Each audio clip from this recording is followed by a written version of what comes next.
ಪ್ರಭು ಯೇಸು ಕ್ರಿಸ್ತರಲ್ಲಿ ನನ್ನೊಲವಿನ ಸಹೋದರ ಸಹೋದರಿಯರೇ ಹಾಗೂ ಮುದ್ದಾದ ಮಕ್ಕಳೇ, ಇಂದು ಫೆಬ್ರವರಿ 15 ಶನಿವಾರ. ಇಂದಿನ ಶುಭ ಸಂದೇಶ ಮಾರ್ಕ 8:1-10. ಪ್ರಿಯರೇ, ಮಾರ್ಕನ ಶುಭ ಸಂದೇಶ 6ನೇ ಅಧ್ಯಾಯ 30-44 ನಾವು ನೋಡುತ್ತೇವೆ. ಪ್ರಭು ಯೇಸು ಕ್ರಿಸ್ತರು ಕೇವಲ 5 ರೊಟ್ಟಿ 2 ಮೀನುಗಳಿಂದ 5,000ಕ್ಕೂ ಹೆಚ್ಚು ಜನರಿಗೆ ಹೊಟ್ಟೆ ತುಂಬುವಷ್ಟು ಆಹಾರವನ್ನು ನೀಡಿದರು. ಇಂದಿನ ಶುಭ ಸಂದೇಶ ಮಾರ್ಕ 8ರಲ್ಲಿ ಪ್ರಭು ಯೇಸು ಕ್ರಿಸ್ತರ ಬೋಧನೆಯನ್ನು ಆಲಿಸಲು ಬಂದಿದ್ದಂತಹ ಜನರಿಗೆ ಮತ್ತೆ ಅವರು ಆಹಾರವನ್ನು ಒದಗಿಸುತ್ತಾರೆ. ಆದರೆ ಪ್ರಿಯರೇ, ಪ್ರಭು ಯೇಸು ಕ್ರಿಸ್ತರ ಶಿಷ್ಯರು ಇಷ್ಟು ಜನರಿಗೆ ಪ್ರಭು ಯೇಸು ಕ್ರಿಸ್ತರು ಆಹಾರವನ್ನು ನೀಡಿರಿ ಎಂದಾಗ ಈ ಒಂದು ಪ್ರದೇಶದಲ್ಲಿ, ಈ ಒಂದು ಅಡವಿಯಲ್ಲಿ ಇಷ್ಟು ಜನರಿಗೆ ನಾವು ಆಹಾರವನ್ನು ಎಲ್ಲಿಂದ ತರುವುದು ಎಂದು ಮರುಪ್ರಶ್ನೆ ಹಾಕುತ್ತಾರೆ.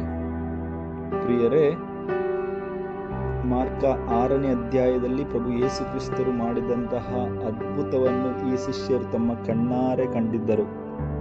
ಆದರೆ ಈ ಮಾರ್ಕ 8ನೇ ಅಧ್ಯಾಯಕ್ಕೆ ಬಂದಾಗ ಆ ಶಿಷ್ಯರು ದೇವರು ಪ್ರಭು ಯೇಸು ಕ್ರಿಸ್ತರು ಮಾಡಿದಂತಹ ಆ ಮಹತ್ ಕಾರ್ಯವನ್ನು ಅವರು ಜ್ಞಾಪಿಸಿಕೊಳ್ಳಲಿಲ್ಲ, ಮರೆತು ಬಿಟ್ಟರು.